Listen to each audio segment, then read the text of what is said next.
Well, Art and Art, welcome to Primetime. Good to see you again, George. Nice to see you again, George.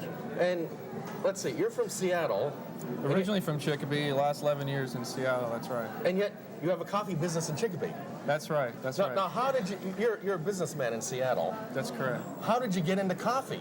Well, I think I'll let my dad kind of go into that a little the bit. coffee idea came out of Seattle, obviously, because they're pretty affluent out there with coffee. We were visiting, my wife and I have been visiting out there for the last 10 years. And as it progressed each year, we see more and more coffee shops. We saw more carts on the street. It just was everywhere. And besides that, every time we sat down at a meal, Brenda or Art would make up a freshly brewed coffee with beans. So we bought ourselves a grinder. No, they have coffee shops all over Seattle in the streets, and Everywhere. is it extremely popular? So much popular that you're in a grocery store shopping, you have to have that latte. The baseball games, the Mariners games have specialty coffee shops at the field. You buy a hot dog and buy a specialty cup of coffee. Some of the office buildings have 2 or 3 shops right in one building. So is Seattle the coffee capital of the world? I would say so, yes. Until now, where we're bringing it to Chicopee, and Chicopee we're trying to turn into New England's coffee capital. So Chicopee will not only be the kielbasa capital of the world, but it will be the second coffee capital of the world. That's correct, that's correct. And if we have our druthers, perhaps surpass Seattle in the future.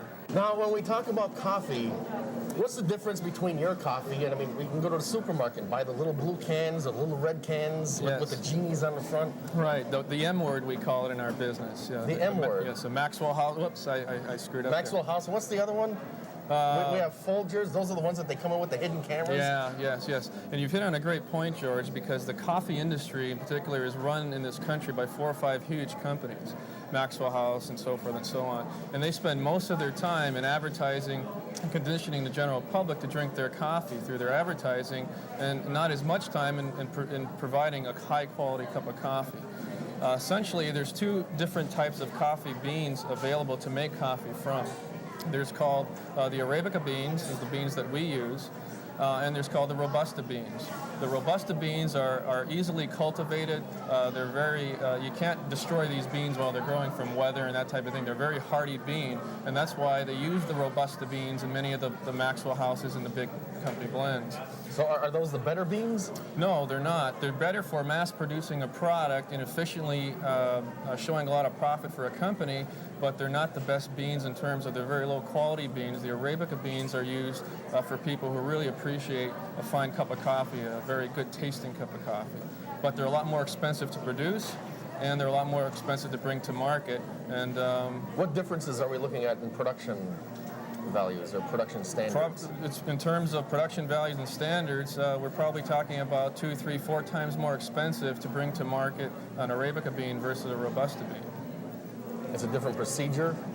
Well, it's number one, the quality of the bean itself. Just like in winemaking, there's 2 types of grapes. There's the vinifera grape that the truly fine wines are made from, and there's the Concord grape that we grow in like upstate New York for the lower fortified wines.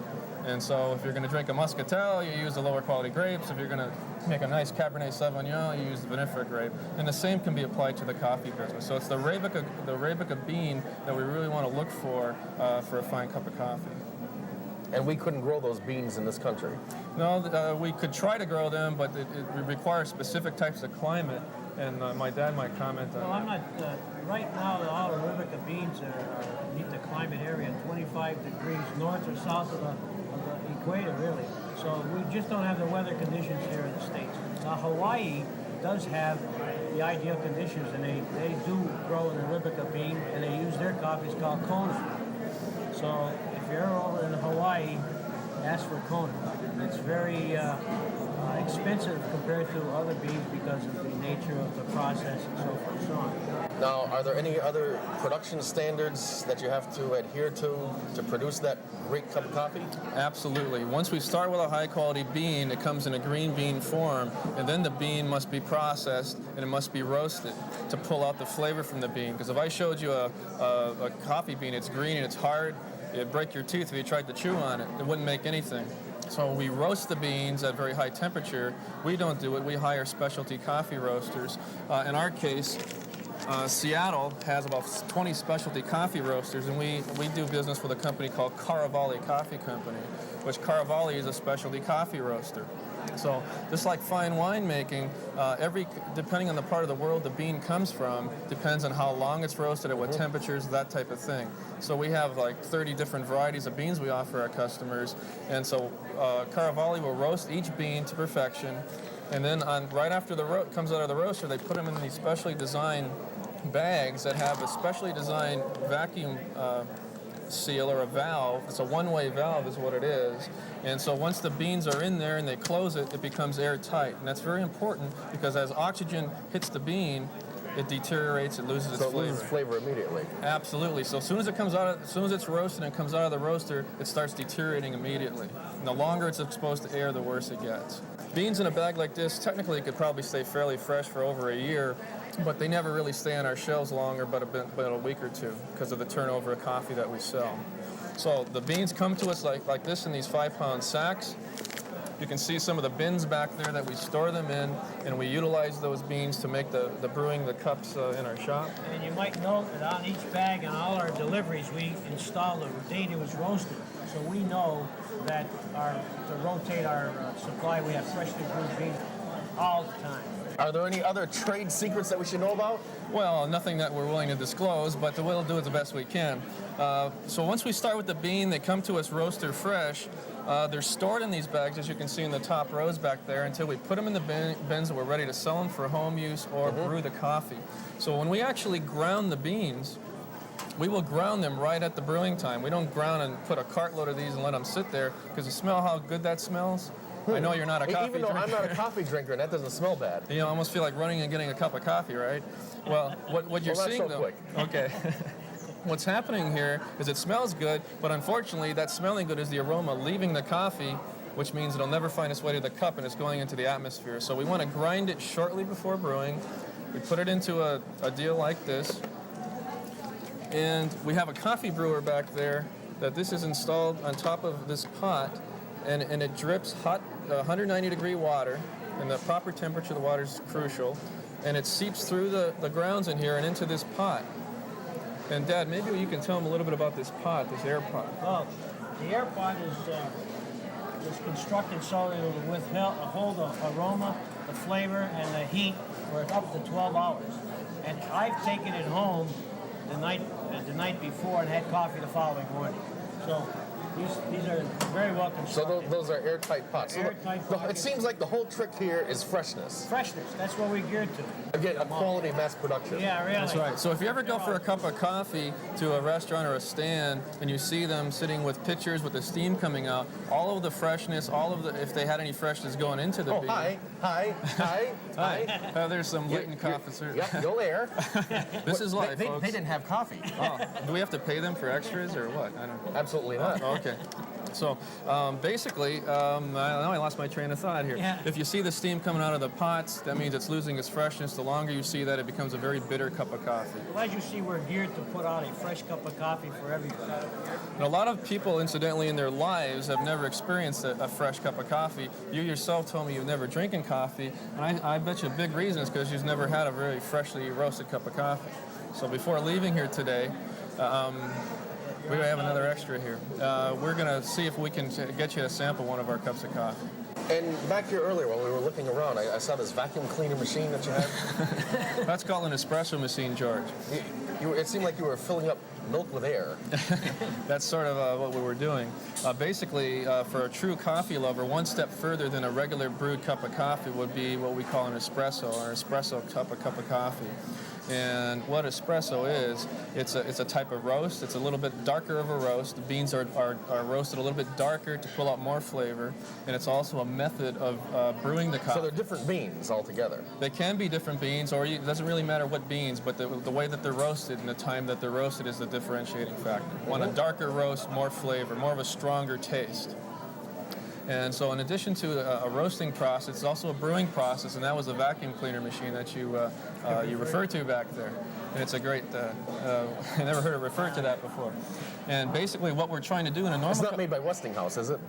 No, they're actually imported from Italy. Really? Yes, most all espresso machines are manufactured in Italy. And whereas a regular cup of coffee, water is dropped onto these grounds, as I described before, and it seeps through to extract the flavor. What the espresso machine does in order to extract 10 times the flavor is at very high pressure, it shoots steam through a very tightly packed cup of coffee and extracts 10, 15 times more of the flavor. So you're much more creamy, heavier, stronger taste of coffee. And that's called an espresso. You drink that straight?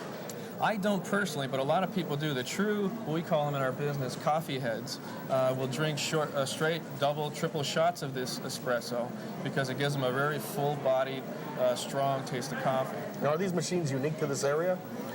These machines basically are unique to Italy. That's where most of them are put together. And then there are importers in this country, and you'll find more of them in San Francisco, Seattle, the West Coast, and you can find them in the area here. But they're not in Seattle. Any restaurant you go into, even a hot dog stand, you'll see a gas station. Gas stations have espresso machines next to the soda machines. That's right, exactly right. And but out here, it's quite an unusual thing. After you make this fine shot of espresso, it can be enhanced by adding steamed milk to it. And steamed milk added to it. You call it a shot. How intoxicating is it? Well, it's not intoxicating, but delicious. It actually is 1.5 ounces to 2 ounces of concentrated coffee is what it is. And you add it to steamed milk and voila, a cappuccino. As we all know what a cappuccino is. Well, basically, the use of the steamed milk is the average person, if they drank one of those shots that you saw there, would probably go and make a face like that because it would be too strong for what they're accustomed to. So we dilute that and with the steamed milk. We steam milk, we put cream in there, we use Italian flavorings. We're going to show you a little bit later. So are those called dessert coffees? Well, some people, depending on what we put inside and add to the espresso, can really turn into be a dessert treat. We can put chocolate in there, whipped cream, Italian sodas, caramel, and really truly be a dessert type coffee. Now, when we talk about flavorings, Yeah. I mean, are we looking like a chocolate, like a hot chocolate, or do we have more extravagant flavorings? Well, we have this Tirani Italian syrup, which we use in a lot of our Italian sodas, which we have 20 flavors of. But not only that, we use anisette syrup. We use chocolate mint syrup in coffees to change and give variations to your regular cup of coffee. So you use hazelnut. Everybody loves hazelnut in this area. And, So essentially, by adding these flavors, the milk, to that stringent taste of coffee, it rounds it out so you have a very good tasting coffee taste. It dilutes that strong coffee. It dilutes the harshness away and really turns it into an experience. From a strong type of a face like this, we get very happy, smiling faces when they drink our specialty drinks of espresso. Now, do I have to come here to buy a cup of coffee, or can I take this bag home with me? Okay, well, we'd love you to take that back home with you, George, because a lot of our business and what we do, and you can see those bins back there, is to sell these beans in whole bean form to our customers. And Now, how do they grind the beans at home? Well, basically, we can grind it for them, but we would prefer to educate the customer to grind their own How long beans. will it last once it's ground? Once- If you grind it for them. That's right. Once it's ground, it's going to deteriorate immediately, and after a day or two, you're going to lose most of its freshness if it's pre-ground. Unless you keep it in an airtight container, then maybe it'll last a week. But if we sell it to the customer in a whole bean form, keep the whole beans in an airtight container, it can last us several weeks. So this whole aspect sets aside the theory, or the old canned theory of, well, let's see, a girl's favorite coffee drinker is someone who's tall, dark, and jittery. we don't deal with that here, right? That's correct. That's correct. First-class coffees. And I understand we have mom working too? Absolutely. The whole absolutely. family works. It's a family affair, I'll tell you. that's right. Sure is. And what has she prepared for us? Mom's prepared for us 3 of our specialty drinks. These are our specialty drinks. What do we have Wow. there? Truly dessert. That's a mocha. That's a cafe mocha. What's that? That contains coffee. That contains coffee. This is cafe latte, which is espresso. This is espresso, chocolate, steamed milk, and whipped coffee cream. sundae. Coffee sundae. This is espresso, steamed milk, and this is a steamed milk with some of that Italian vanilla syrup in there. Why don't you try a sip of that? Wow. Hey.